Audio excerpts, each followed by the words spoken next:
Bem-vindos a mais um episódio do Hotel Lab Talks, esse videocast, podcast que o Peter não aguenta mais, que eu sempre fico repetindo o mesmo texto.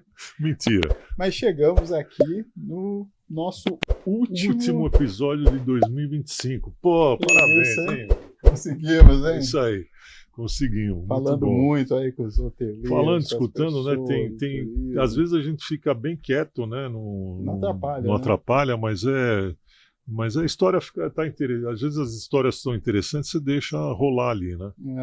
E é bem legal porque eu acho que é desafiador, né? A gente está nesse lado de comunicador, entrevistador, de falar com as pessoas de uma forma diferente, mas bem bacana, acho que tudo que a gente construiu aqui nesse formato. Com certeza, a gente trouxe pessoas muito importantes, que têm um papel notório aí na indústria, né, tanto do turismo quanto da hotelaria. E essa troca que a gente fez, né, esse bate-papo, que sempre é uma troca energética de conhecimento, não tem preço. Não tem preço. Isso é uma coisa que a gente está aqui para aprender, como a gente sempre vem falando, né? E é maravilhoso poder estar com tanta gente se revendo, que no dia a dia acaba não dando tempo também. Estou muito feliz com. É bom. E você que tem que avaliar, a gente aqui não pode jogar confete em cima da gente mesmo, né? Mas estamos aí. E novidades vêm para 2026, a gente ainda não sabe exatamente o que vai ser, mas a gente quer melhorar, quer aprimorar o programa e é para isso que a gente está aqui. Aliás, a gente tem que aprimorar sempre, né? Sempre, nunca se acomodar, sempre estar melhorando. Ali. Sim. E para fechar esse último episódio, uma pessoa, chave de ouro, a pessoa que habla mesmo, com muita propriedade, com muita veemência, assim, no sentido de falar coisas que são importantes para a gente sem aquela politicagem ruim, né? Sem aquela coisa muito ruim. Uma pessoa muito querida, que nós gostamos muito, nosso setor, a maior parte do nosso setor gosta bastante, porque tem gente que não gosta, porque ela fala a verdade, né? E a verdade, às vezes, no turismo brasileiro não é bem encarada, mas uma grande, queridíssima amiga, Mari Aldrini. Bem-vinda, Mari. Olá, amigo. Estou muito feliz com o convite, feliz com a oportunidade de estar no episódio número 50. Número 50. Bem legal, muito obrigada. Legal, bem-vinda.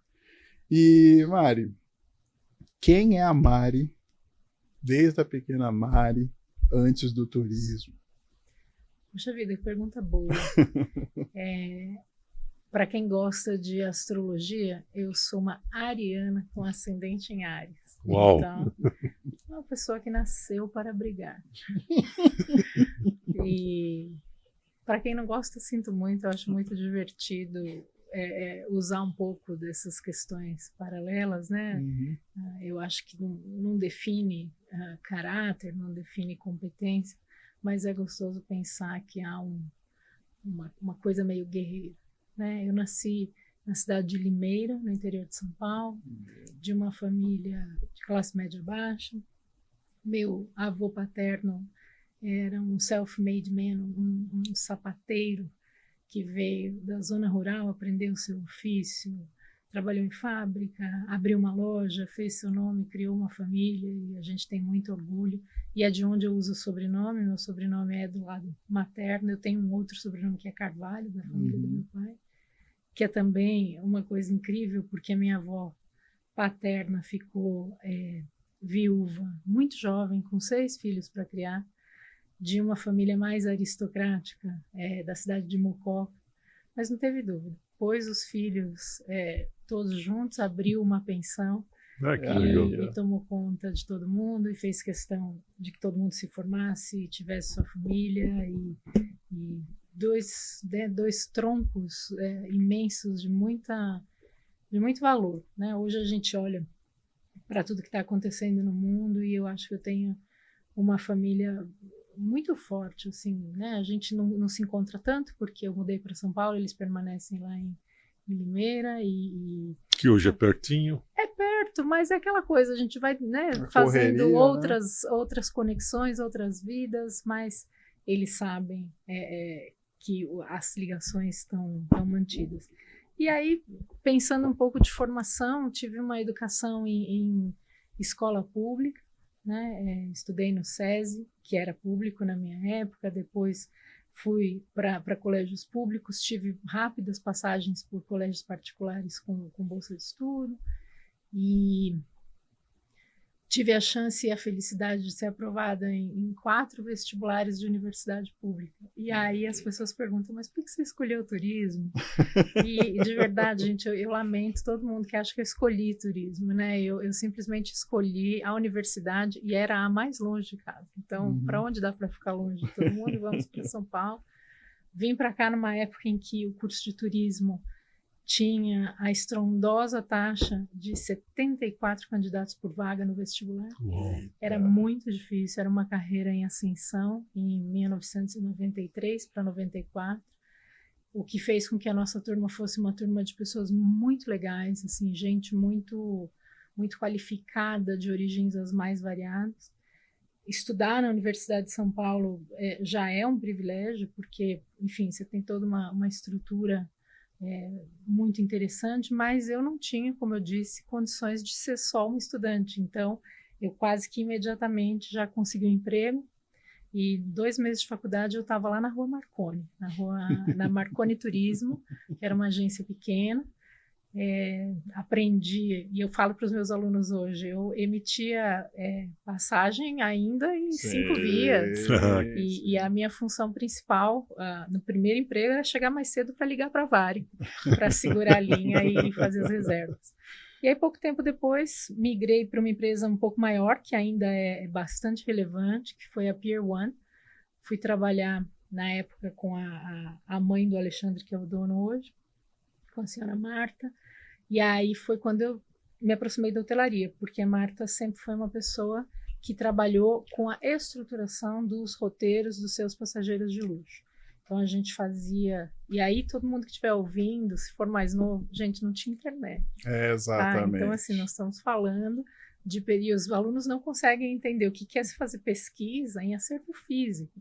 Então eu tomava conta do acervo da Pier One, de deixar todo o material, de flyers, roteiros, livros, o que tivesse, para poder subsidiar muitas das decisões das vendedoras, enfim, da diretora.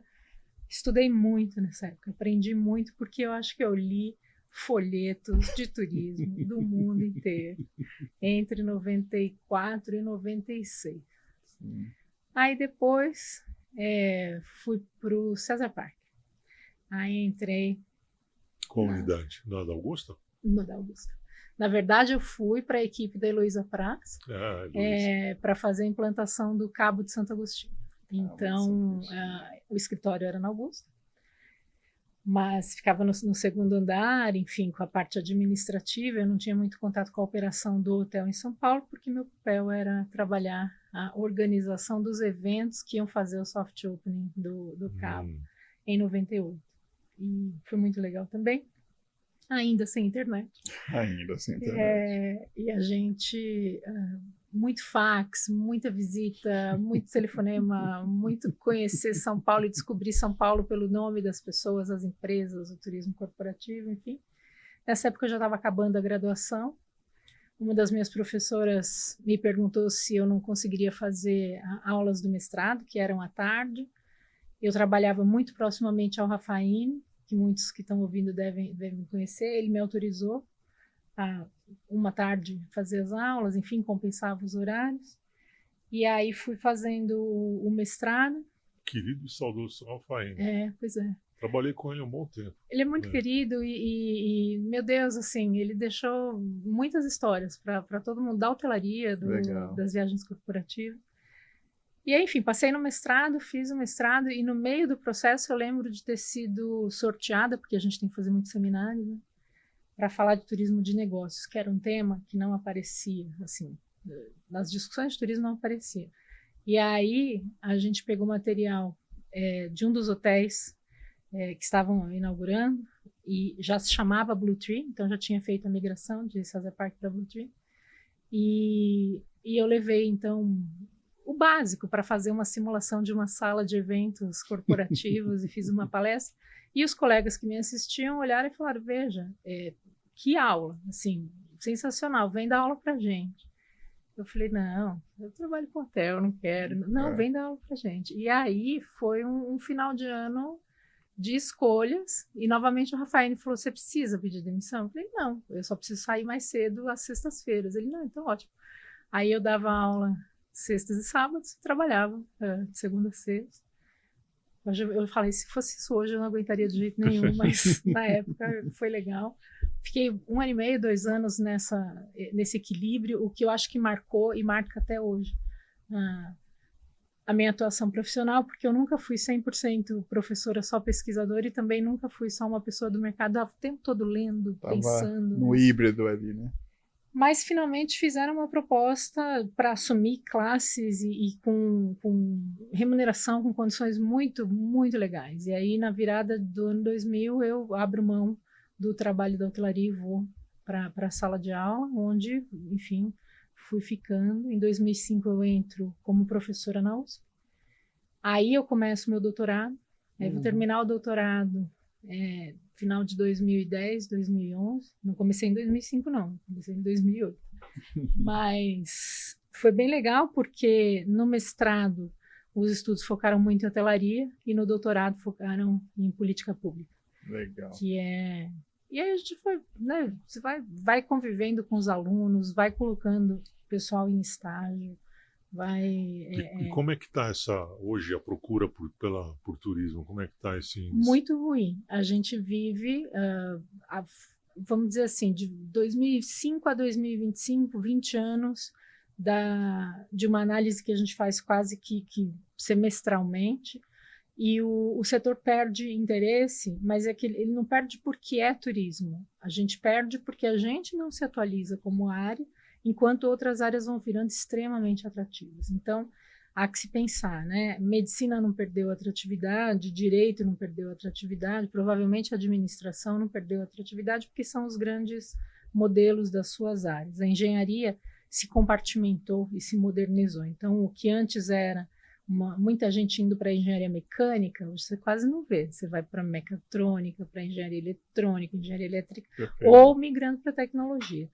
E no nosso caso, o que aconteceu? O aluno típico de turismo e de hotelaria migrou para audiovisual, design, relações internacionais, produção de conteúdo digital. Então, e particularmente depois da pandemia, então há uma queda consistente. E tem muitos motivos, não é possível a gente afirmar assim, não, é este motivo. Há mudanças geracionais em curso. Há muitas, eu falo muito com os meus pares hoje do turismo, assim, se você está num hotel, se você está numa agência, numa operadora, você quer que seu filho esteja também, a menos que ele seja herdeiro, né? Assim, vamos deixar o herdeiro de lado.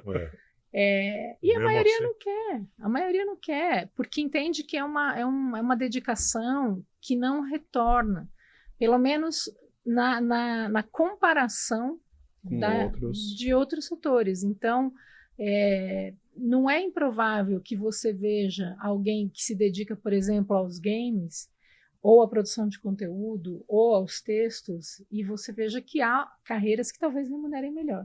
E mais recentemente a gente vê essa discussão muito pesada da escala, né? E o fato de que para os mais jovens que ainda não entraram, então eu gosto de trazer um pouco isso, porque não, você foi picada pelo bichinho da hotelaria, eles não foram ainda.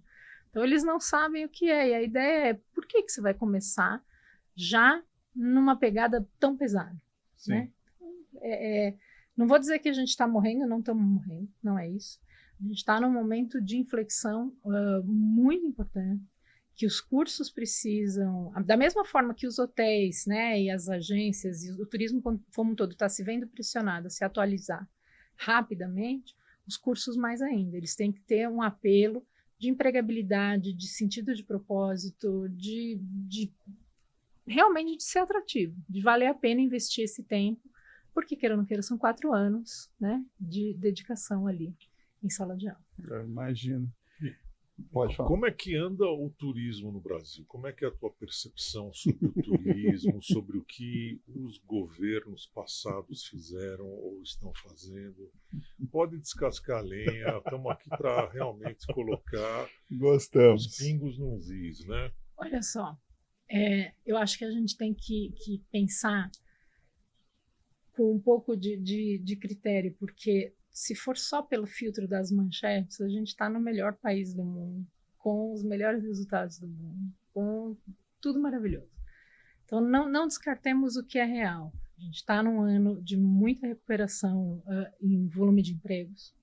Você tem muita circulação de pessoas e aumentou, de fato, o número de estrangeiros visitando o país. Então, isso é inegável.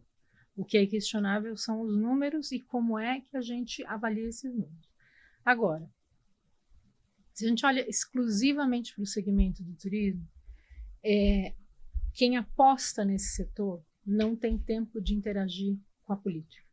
Então, o empresário bem-sucedido de turismo, ele sabe como as coisas estão acontecendo, ele não vai se afastar do seu negócio para participar de reuniões que muitas vezes são 3, 4 horas de uma repetição completamente boba de ideias ou de sugestões que se sabem, nem só ultrapassadas, são só um fala e outro, ai que lindo, parabéns, são menção devaneios honrosa. Que nunca são colocados em prática. E aí, ao mesmo tempo, o que a gente vê é assim, né, o mês de novembro foi um mês muito interessante para o turismo mundial, porque ao mesmo tempo que aconteceu a Assembleia Geral da ONU Turismo na Arábia Saudita, que dá uma declaração fundamental dizendo esse é o ano em que o governo encerra os seus investimentos em turismo e a partir de agora os investimentos serão casados com investimentos de empresas. Então o governo parou de jogar toda aquela montanha de dinheiro, claro, mas vai fazer projetos casados. Então a Assembleia da ONU Turismo dá espaço para ser coordenada por uma mulher, vamos ver como que isso vai se colocar, é um próximo capítulo que a gente pode falar, mas acabou a Assembleia, começa um grande evento chamado Tourise, eu não sei se a pronúncia é essa mesmo, inteirinho voltado a empresários do setor e os seus compromissos em relação aos investimentos lá no mundo todo. Quando a gente faz a comparação de que no mesmo mês de novembro, em que aconteceu a COP30 no Brasil, e em que o Brasil, em tese, afirmou ou aprovou compromissos dizendo ser um país totalmente focado na sustentabilidade, as falas são de atração de mais voos e de atração de mais investimentos que são completamente contrários aos documentos de sustentabilidade. E aí a gente não vê, nem na COP30, nem em nenhuma ação próxima, a presença desses grandes investidores, com exceção, claro, dos representantes da ONU Turismo que talvez falassem por eles. Então, o que eu vejo? Eu acho que a gente tem um grupo de investidores ou um grupo de empresários antenados na economia global. Eu olho para quem está olhando especialmente para aeroportos, para concessão de rodovia, para talvez as ferrovias, e como eventualmente você vai planejar novos investimentos hoteleiros, ou como você vai casar alguma atração de evento. E penso que essas pessoas estão até sentindo um pouco das possibilidades. Agora, não consigo acreditar quem aplaude, por exemplo, cegamente. O crescimento, 85% de crescimento no volume de argentinos no ano de 2025, num ano em que a economia argentina se comportou fora da curva. Que seja uma melhora consistente, mas esses 85% de argentinos não foram turistas que geraram ocupação hoteleira. Não foram turistas que gastaram nos principais destinos. Onde é que eles estavam? Eles estavam nos supermercados das cidades da fronteira. Então, muitas cidades se beneficiaram com essa questão econômica. E, naturalmente, o Ministério do Turismo e a Embratur vão celebrar.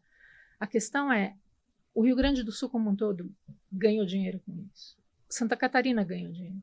Paraná ganhou dinheiro? Eu não sei. O Rio certamente se beneficiou, São Paulo um pouco, algumas capitais do Nordeste um pouco, mas no limite da nossa capacidade de expansão de assentos nas aeronaves, que também não foi uma grande expansão. Então, a minha preocupação está em fazer celebrações como se a gente de fato representasse 10% do PIB, não representamos, como se de fato nossos empregos fossem empregos que agregassem dinheiro para uma massa salarial que levasse a mudança de vida, quando na maior parte das vezes as pessoas vão ficar o tempo que dá em turismo até achar um emprego melhor. Então, não estou dizendo com isso que eu seja pessimista com relação ao turismo. Eu acho só que a gente não tem uma política estruturante que converse, por exemplo, com as demais políticas, como a do agro conversa, como a da industrialização conversa. Então, a gente está sempre à parte. A gente parece que está sempre na página colorida dos jornais e não na página de economia para definir melhor. Não, a página realista, né? Eu acho que é o problema do DNA isso, né? Porque a gente, assim, eu sempre dou esse exemplo, acho que eu não falei aqui, talvez tenha falado uma vez, mas a gente precisa olhar a história, né? Então a gente vem nos anos 40, com a disseminação do Brasil pela Carmen Miranda, né, que foi a nossa garota, mesmo sendo portuguesa, né, não era brasileira, mas veio para o Brasil com 3 ou 4 anos, e aí o Brasil ficou em moda, ficou ali, né, Rio de Janeiro, samba, bababá, e isso fez com que realmente o Brasil se colocasse no cenário. Depois veio o advento da Bossa Nova, que culminou lá no Carnegie Hall, em 62, e logo depois veio a questão da ditadura, né? Em 65, 64. Eu sempre confundo 64 e 65. E aí, o que aconteceu? Houve uma repressão, né? Tanto para você sair do país quanto entrar, então a classe média se viu obrigada a comprar sua casa de praia, sua casa de campo. Isso não é turismo. Né? E aí a gente só foi reaver alguma coisa do turismo, um pensamento do turismo, quando o Lula criou o Ministério do Turismo, que até então não existia, e começou a dar olhos. No primeiro ano ele colocou 800 milhões de dólares como verba, no segundo ano caiu para 80. Então a gente vê que realmente foi só uma questão ali de fazer uma mudança de números, né? E é isso, né? E hoje o que a gente não olha, na minha opinião, é o turismo doméstico. A gente tem um potencial muito maior do turismo doméstico do que o do turismo internacional. Tudo bem que o turista internacional gasta muito mais, mas em questão de volume nós ganharíamos tanto em recurso com o turismo doméstico. Então precisamos melhorar nossa infraestrutura rodoviária, ferroviária, portuária, aeroportos, etc., e olhar os destinos onde você realmente tem um potencial e dar essa infraestrutura para lá.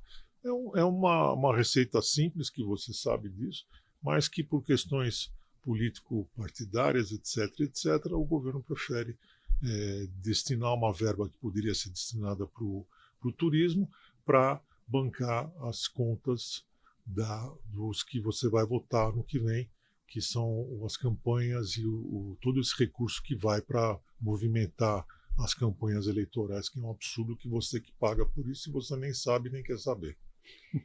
E é uma coisa muito curiosa, porque com todo o esforço, né, a gente segue na proporção 95% de doméstico, 5% de internacional. E você tem toda a razão, porque o Ministério do Turismo tende a ser o recordista em 2025 na alocação de emendas para projetos sem sentido.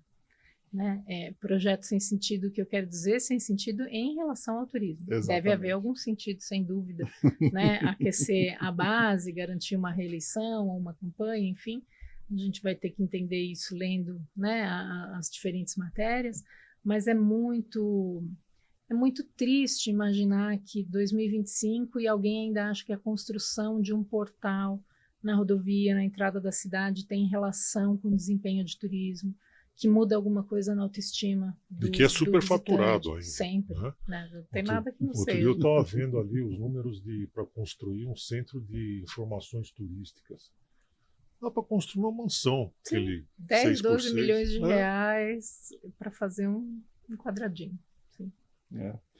A gente já volta para a política, essas coisas todas e tal. Pois não. Mas você nunca teve assim, adolescente e tal, essa questão do lecionar assim como objetivo? Não. Foi um tirando a coisa. E quem te conhece acha que você assim. Que eu nasci para isso. Nasceu para lecionar. Não.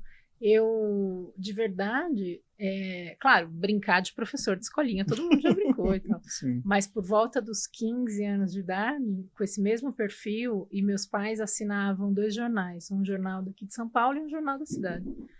E eu li o jornal da cidade e eu achava aquilo deprimente. E aí um dia eu escrevi, eu falei, quer saber, eu vou escrever. Eu escrevi para o dono do jornal, eu disse, olha, é um absurdo, esse jornal é muito ruim. Esse jornal só tem notícia de violência, assim, e a gente tem um grupo de jovens na cidade que precisava, e ele me respondeu assim, vem aqui que eu te arrumo uma página por semana, e você traz seus amigos, e aí a gente fez de 92 a 95 uma página, imagina, 15 anos, né, dentro do jornal, e escrevemos de tudo. Então, cultura, arte. Se fosse para dizer, como adolescente, todo mundo ia jurar que eu ia ser jornalista, porque estava dentro do jornal aprendendo o que você imaginasse de diagramação, fotografia, como receber as pautas que vinham de São Paulo, como, né, assim, embora a gente estivesse ali fazendo as nossas coisas, você estava na redação de um jornal para a internet, então, às vezes tinha algum crime, e aí o fotógrafo falava, você quer ir junto ver os mortos e tal, e aí, vamos, né, nem sempre, porque eu tenho pavor a sangue, mas foi uma excelente experiência, não, então, assim, de verdade, eu acho que onde você me colocar hoje, se eu entender que vale a pena, eu vou trabalhar com muita paixão. Então, eu gosto da ideia de ensinar, porque eu enxerguei muito, talvez, do convívio com a hotelaria, tanto com o Rafaene, como com a Heloísa Praz, com a própria senhora Ock, essa coisa de você enxergar um propósito e falar, a gente tem que chegar onde é possível e, de preferência, não repetindo os erros. Não tem problema de errar. Mas aprender implica em não errar novamente daquela mesma forma, erra de um outro jeito. Sim. E aí é muito gostoso conversar com os mais jovens, porque, de certa forma, você enxerga algumas ideias que têm futuro, que têm condição. E não estou sendo etarista, tá, gente? Eu gosto de conversar com os mais velhos também, mas os mais jovens são bem legais. Mas eu acho mesmo, porque, assim, esse certo cansaço que a gente tem, muitas vezes, principalmente por não ver o turismo sendo levado a sério, minimamente a sério, tá? Nem é assim, a gente não tá querendo nada demais, mas minimamente a sério, dá um certo cansaço, mas às vezes quando a gente conversa com o jovem mesmo, revitaliza, assim, você fala assim, pô, dá pra gente pensar, por mais difícil que seja, num futuro um pouco melhor dentro do setor, as coisas acontecendo, né? Eu acho.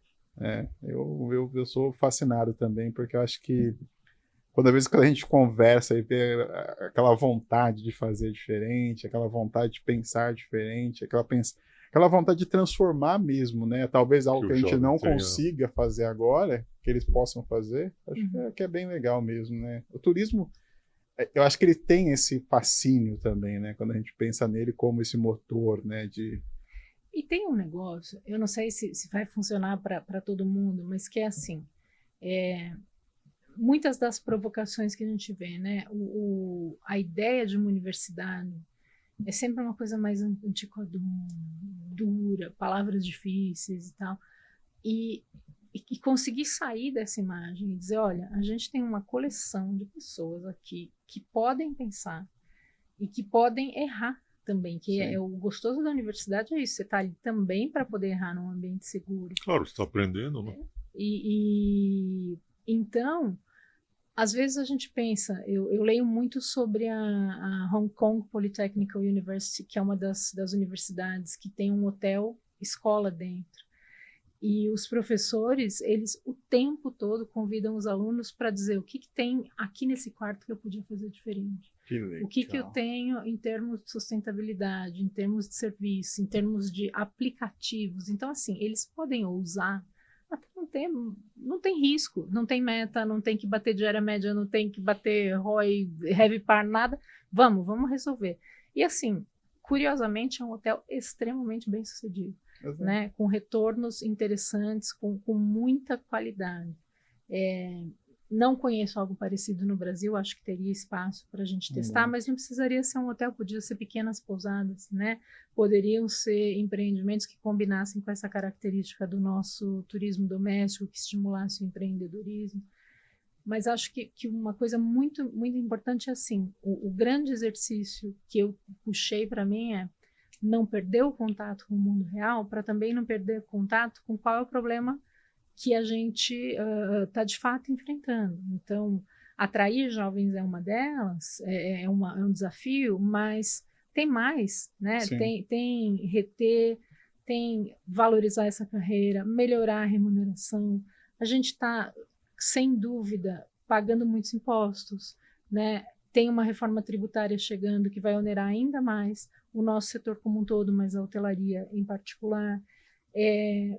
Tem o fato de que qualquer situação de crise econômica, primeiros afetados seremos nós. Então, qual é a forma de a gente responder a isso e não viver problemas que a gente já viveu, né? Não repetir esses problemas. Muito tem se falado, e eu tenho tido bastante contato, principalmente esse ano, com universidades, institutos de ensino, enfim, e o nosso setor, alguns do nosso setor, e dá um cansaço, mas a gente tem que falar sobre isso, fica falando que a geração Z não é comprometida, que a geração Z não quer saber de nada, enfim. E para mim a conta não fecha, porque se eu fico falando mal da geração Z sem nem escutar a geração Z, eu já não tô tendo gente para trabalhar. E aí ainda quem de repente pode ter um mínimo de possibilidade de trabalhar, ainda pega e fala mal, enfim. Mas você que está convivendo muito com eles, é isso mesmo?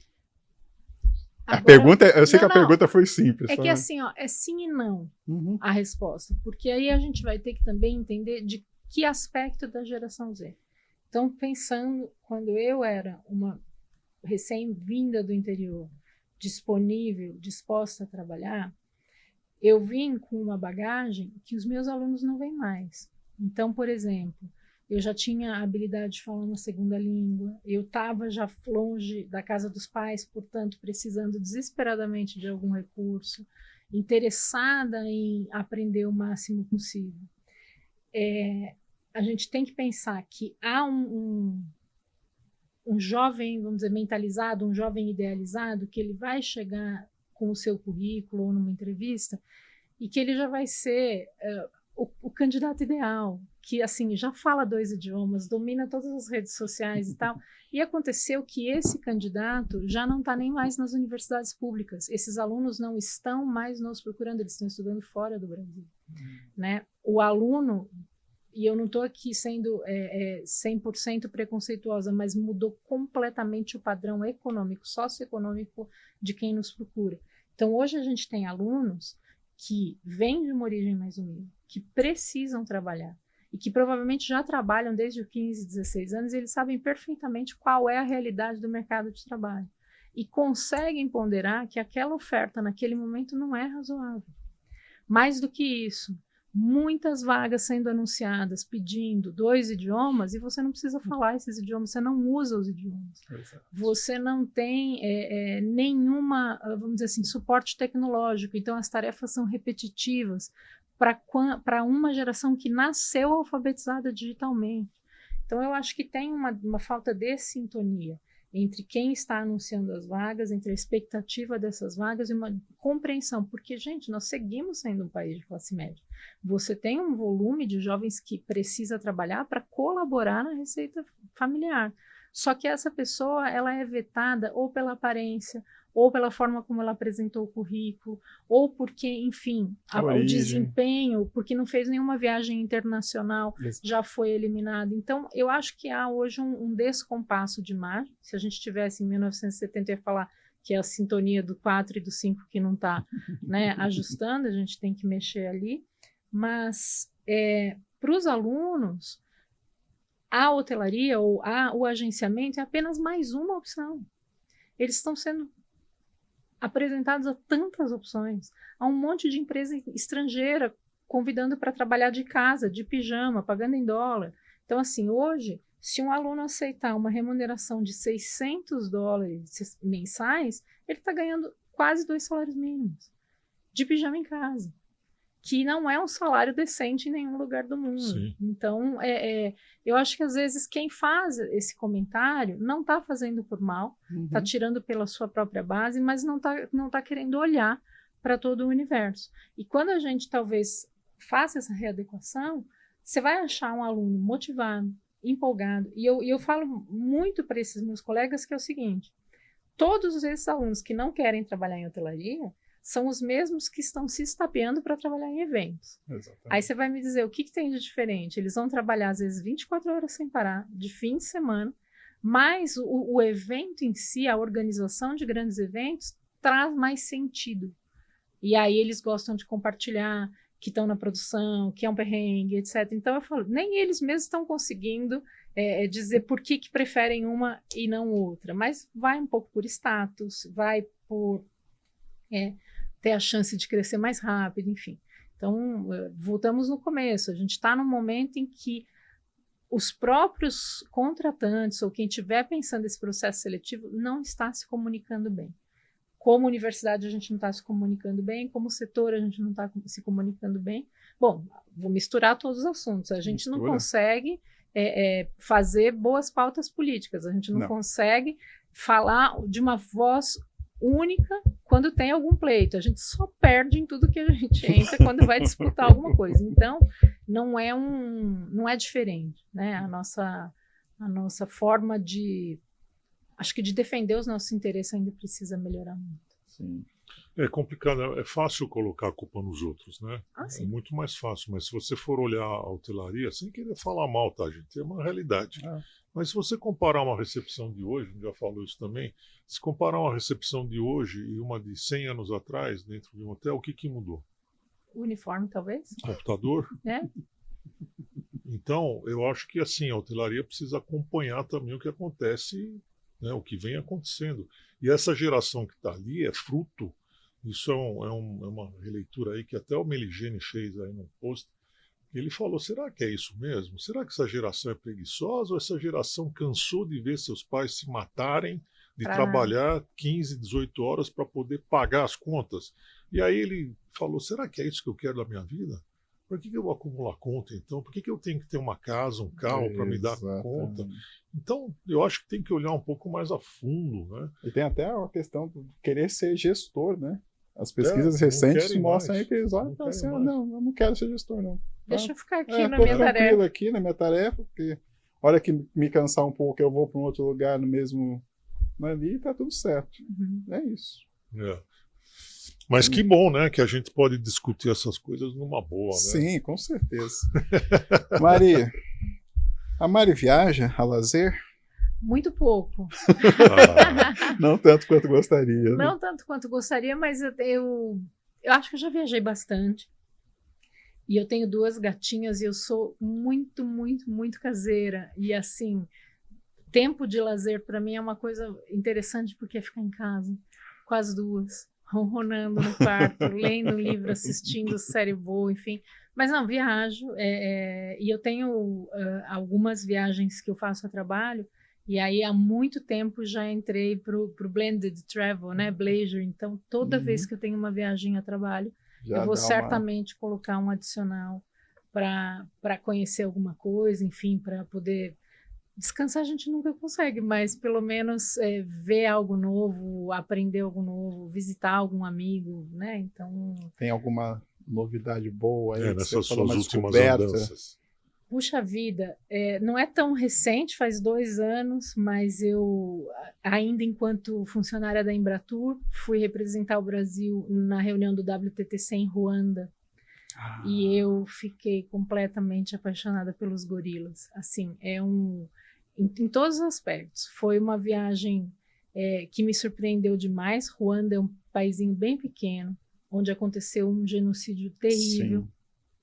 Sim. Inclusive, dando uma dica, vocês tem uma história muito ligada à hotelaria, que é o Hotel Ruanda, que é uma história real. Sim. E ali vocês entendem todas umas complexidades, e aquele profissional, aquele gerente geral, assim, gente, olha, se ele estiver vivo, eu será uma das pessoas que eu gostaria de conhecer, porque o que ele enfrentou, né? É porque, assim, ele enfrentou questões pessoais, assim, muito absurdas, no sentido de desesperadoras, mas ainda assim, profissionalmente, ele mostrou um comprometimento. Ele colocou a ética em primeiro lugar. Né? Sim. Ele é uma história realmente linda. E eu tinha assistido Hotel Ruanda, como também tinha assistido Na Montanha dos Gorilas, que é a história da bióloga ali. Da bióloga, que me foge o nome, mas já a gente já lembra o nome dela. E aí o que aconteceu? Ruanda se apresenta hoje como o país mais sustentável da África. Então não é uma democracia.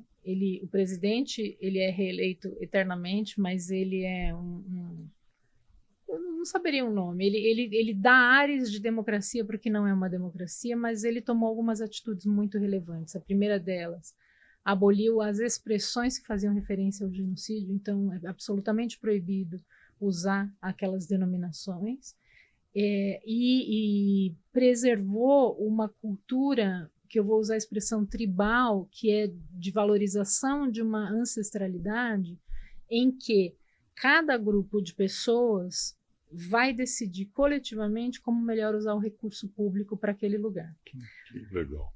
E aí você começa a ver, por exemplo, do momento em que se decide que a preservação da vida dos gorilas era fundamental, o treinamento passa para quem vai matar os gorilas não o fazer e passar a ser um protetor, porque o dinheiro vai ser maior. E isso fica evidente, eles aprendem e mais gente quer ser treinada, e aí hoje uma visita aos gorilas de Ruanda não é barato, é muito caro, é coisa de $1.500 por pessoa.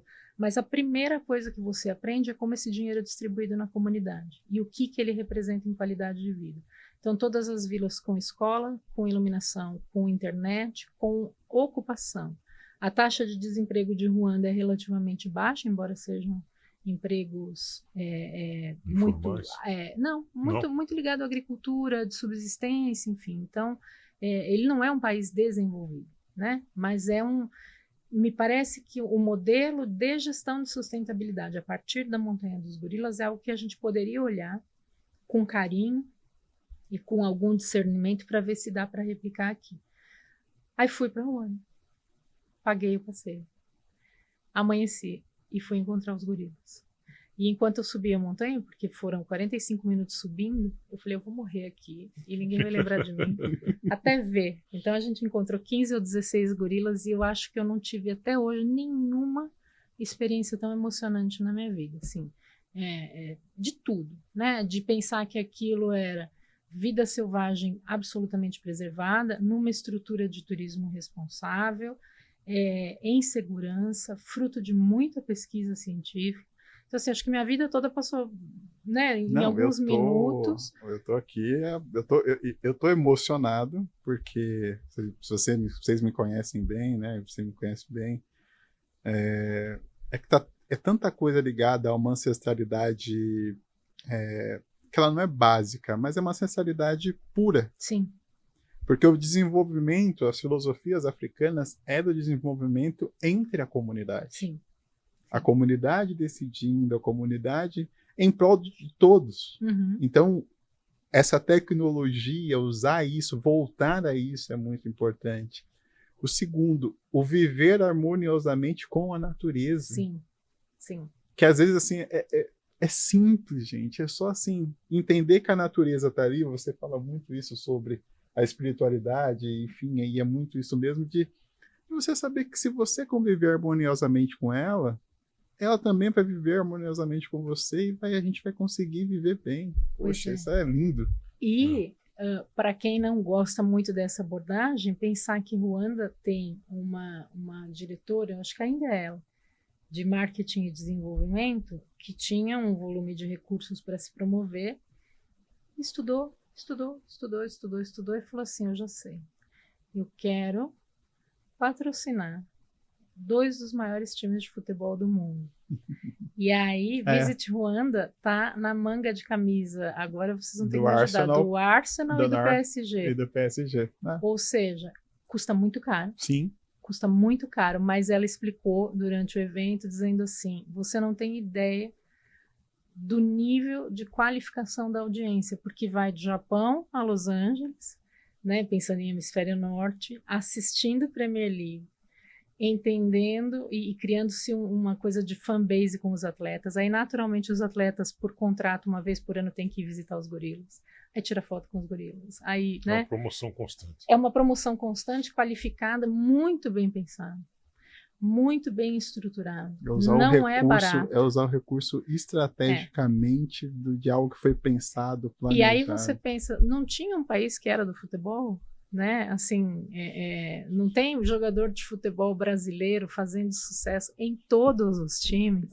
E é claro, a gente já teve Pelé como embaixador do turismo, o próprio Ronaldinho Gaúcho no governo Bolsonaro foi embaixador e foi preso enquanto embaixador do turismo, não esqueçamos.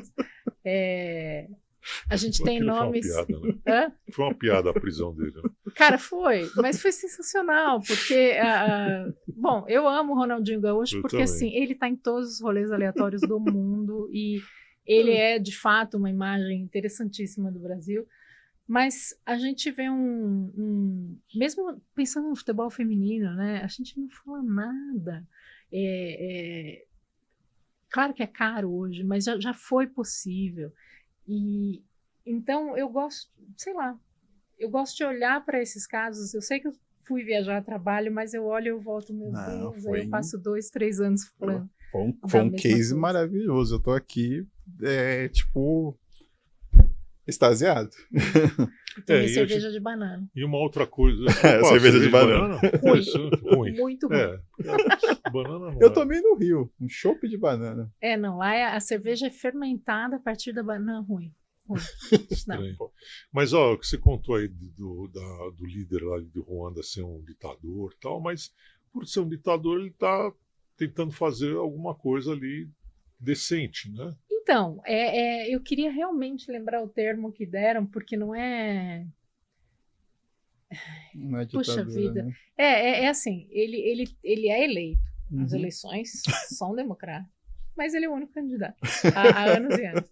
Mas ele lidou especialmente com a questão do genocídio e com a divisão social de uma forma tão contundente que as pessoas não esquecem, porque todo mundo ali tem parentes vítimas, né? Mas o memorial, né, ao genocídio está lá, coisa que aqui no Brasil a gente não consegue fazer, mas está lá para não ser esquecido, para que a história seja repetida, para que se entenda, né, ou melhor, para que a história não seja repetida, mas que os jovens saibam o que aconteceu e como. O que eu noto é que assim, muitas vezes a gente escolhe líderes, mas não escolhe os projetos. E aí um líder sem projeto não é nada. E ele é um líder aparentemente com projeto. Mas aqui estou falando num terreno totalmente inseguro. Conheço pouquíssimo, só estive uma vez. Mas real, é muito profundo. Quem tiver a oportunidade de ler sobre essa história como um todo e tal, leia, porque tem muita profundidade dentro do contexto, que ali é muito além de ideologia. É um problema de origem, de uma série de coisas que levou àquele momento, e ele está conseguindo solucionar isso. É algo ainda muito mais assim bom. Eu não ia falar incrível, porque como político eu não consigo elogiar totalmente, mas é bom porque era um negócio difícil de se resolver mesmo, porque é um ódio ancestral até ali dentro daquele contexto. E a escolha de resolver por meio da sustentabilidade. Por meio da sustentabilidade. E poder estar fazendo toda uma comunidade refletir para bem conviver, para bem viver, assim, uma coisa bem legal mesmo. O Brasil podia ser vários países, né? Sim. Seria mais fácil de administrar, mas enfim. Mas é isso. A gente tem que continuar tendo fé e esperança para que um dia as coisas mudem. Mas é difícil. Aqui no Brasil é difícil mudar. É complicado. E além da leitura para trabalho, tá lendo alguma coisa? Sempre. Meu Deus, eu tô sempre lendo alguma coisa. E aí ainda bem que inventaram o Kindle, porque aí você põe todos os livros que ficavam dormindo. Ele fica levinho. Na pilha, você só segura um. Mas tem um livro que saiu o ano passado e que eu já li 3 vezes esse ano, que chama O Novo Turista. Não é de trabalho, é um relato de uma jornalista americana sobre destinos os mais diversos e os nossos comportamentos bizarros atrás de selfie. Estou apaixonada pelo livro do Michel Conforano, né, sobre coisa de rico, que delícia. E como é gostoso, enfim, ver o Brasil pelo olhar de antropólogos. tem um livro que li e reli também, que eu vou guardando, que se chama... Meu Deus... Agora eu ia falar a história do papiro, não é? Mas daqui a pouco eu vou ter que lembrar. A memória já foi passada. Muita Mas informação. é um livro que faz uma provocação muito interessante, porque ela mostra como tudo que a gente sabe sobre tudo vem de registros escritos. Então, mesmo hoje quem vai para o Egito ou para o Peru, etc., se encanta com as escavações e o esforço que a gente fez em resgatar e decodificar. E a grande preocupação dela hoje, o livro se chama O Infinito em um Junco, lembrei. Em um junco? Junco, que vai levar à origem do papiro. O fato de que muito do que a gente pensou e produziu ficou em disquetes ou em CDs que se perderam.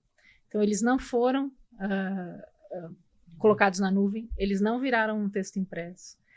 E muito do que está na nuvem pode nunca ser impresso e a gente não sabe que fim vai ser. Então, que uma parte significativa da produção humana, das ideias, enfim, mesmo daquelas ideias dos grupos menos vocais, pode desaparecer e aí eu fico desesperada e eu fico lendo, e, enfim.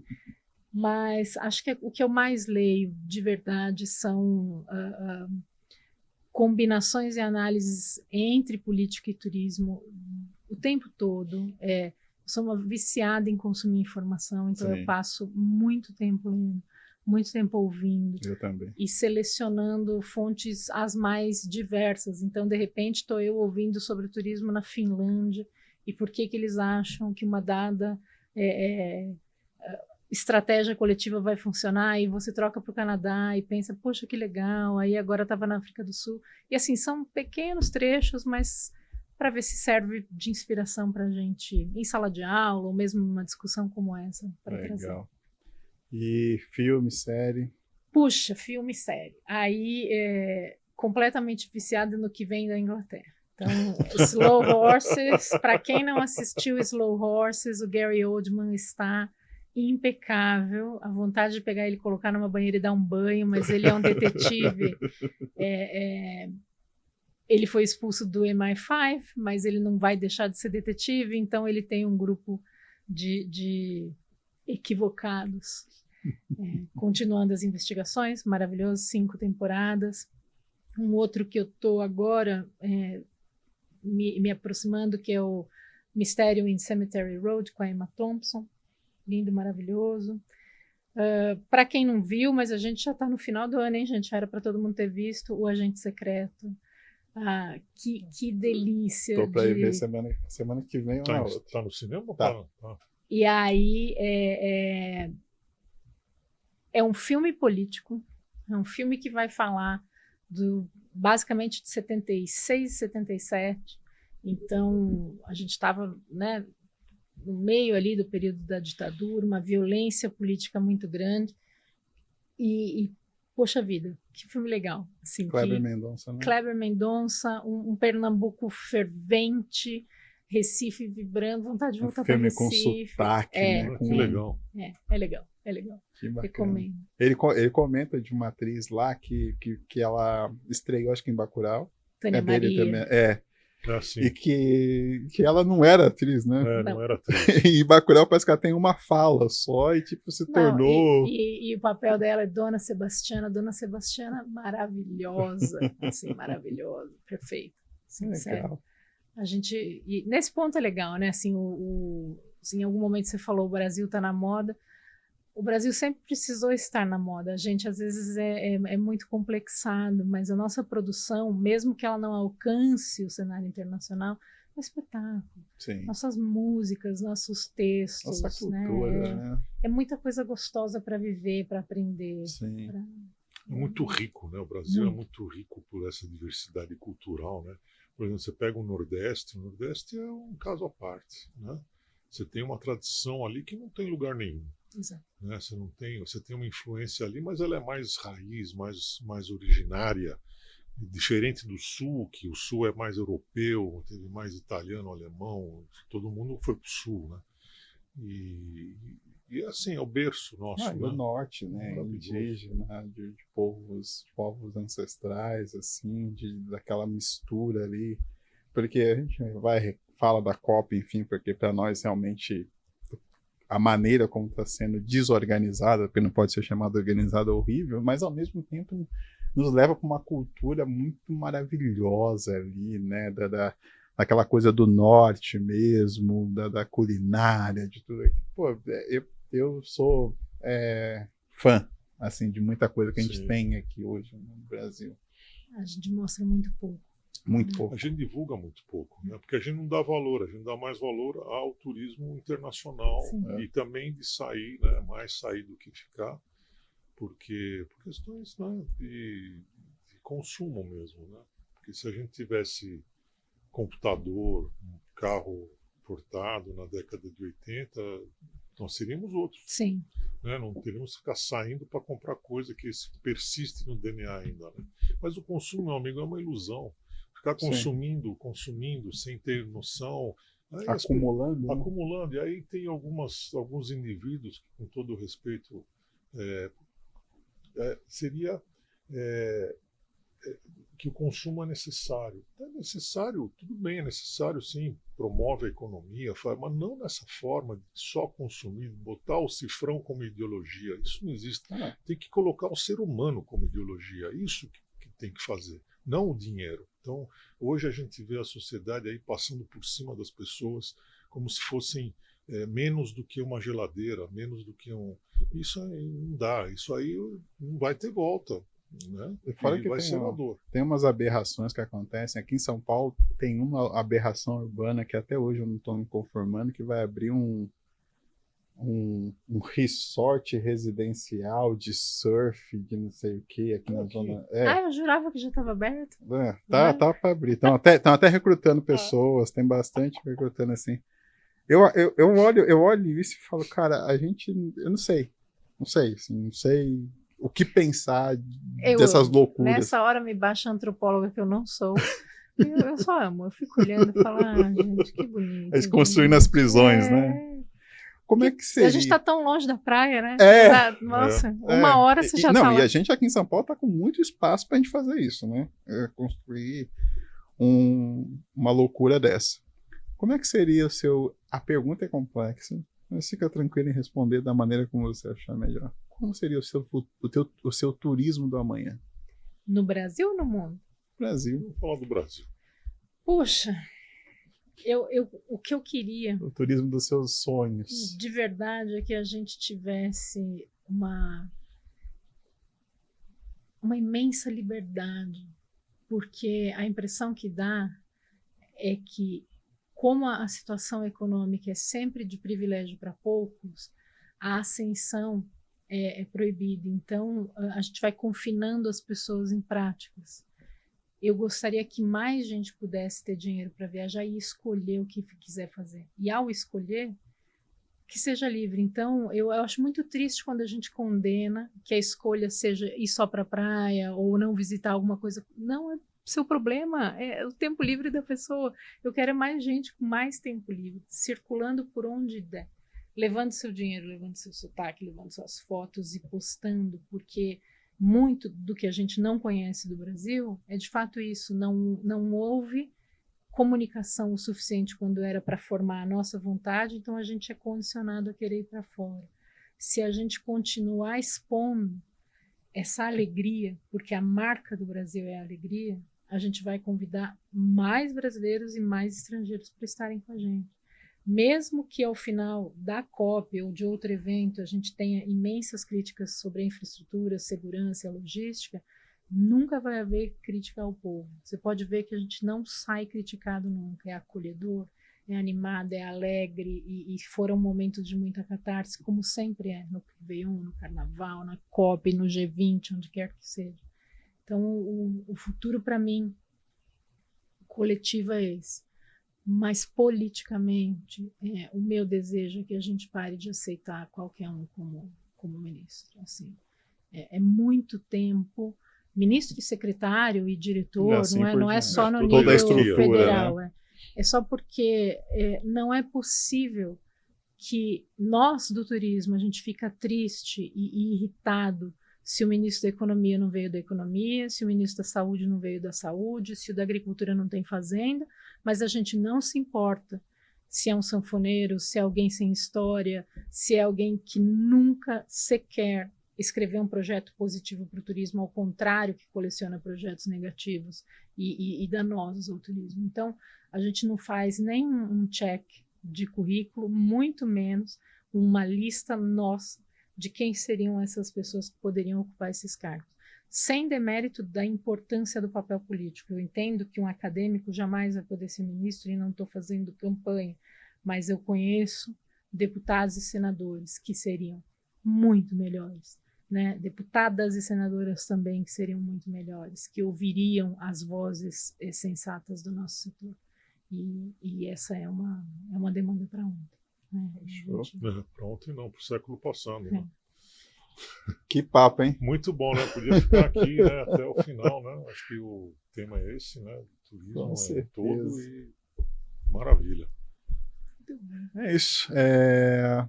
Qual que é o sentido da vida para você? O que você quer deixar de legado até o momento, tá? Que ainda você tem muita vida pela frente. Olha, eu não sou uma pessoa religiosa no sentido lato, mas para mim a grande marca dos estudos de religião que eu estudei vem de faça com que o outro saia melhor depois de cada encontro, faça ao outro que é melhor, né? O que você quer para você, você faz para o outro. Eu acho que se a gente fosse um pouco mais generoso, a gente teria vidas incríveis. Então, para mim, o grande legado seria justamente esse, assim, olha com um pouco mais de generosidade para as pessoas. Consigo 100% do tempo? Não, hein? Mas é uma missão e eu quero melhorar isso ao longo dos próximos anos que me restam.